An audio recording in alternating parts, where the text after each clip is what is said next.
kasadik, ganito lang po kumuha ng lisensya. Bale, wag po ninyong isasagi yung kulay black sa bawat gilid kasi sensor po yan. Tapos iwasan yung mahulog yan o masagasaan yan sa kaliwat kanan. Dapat i-diretso nyo lang hanggang 8 seconds. Tapos dun sa paliko sa kanan, pwedeng i-diretso nyo na lang o kaya tukod kayo. Okay lang din. Tapos huwag niyong kalimutan na lumingon sa kaliwat kanan. Kasi para hindi kayo ma-disqualify sa points.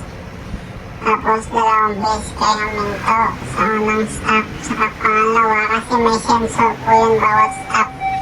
Tapos bawat stop nyo kailangan lumingon kayo ng kaliwat kanan. Kasi pag hindi kayo lumingon sa kaliwat kanan, lalapit yung gwardiya at pahintuin na kayo. Pababaligin kayo next week ulit. Kasi dapat importante kasi yung kaliwat kanan eh.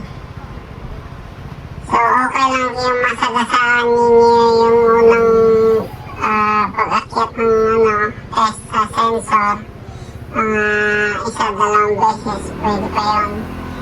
So, pero pag nakalagpas na kayo dun sa sensor na mahaba tapos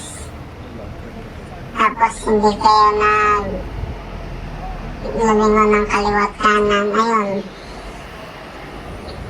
ma-disqualify po kayo mga kasadik. Tapos kasadik, tingnan nyo lang yung stoplight dun sa pangatlong stop. Kaliwat kanan, lingon ulit, kaliwat kanan. Tapos tingnan nyo yung stoplight pag nag-go, pasok kayo sa box. Tapos pwede kayong tumukod dahan-dahan lang kasi hindi naman mahigpit yung pagtuwod dito kaysa naman matumba kayo. So kailangan tumukod pa rin kayo na yung tukod lang na hindi halata na natataranta kayo. Tapos diretso nyo lang mga kasadik dun sa may level crossing. Yun na yung pinakauli. Tapos ayun, pwede na mag-celebrate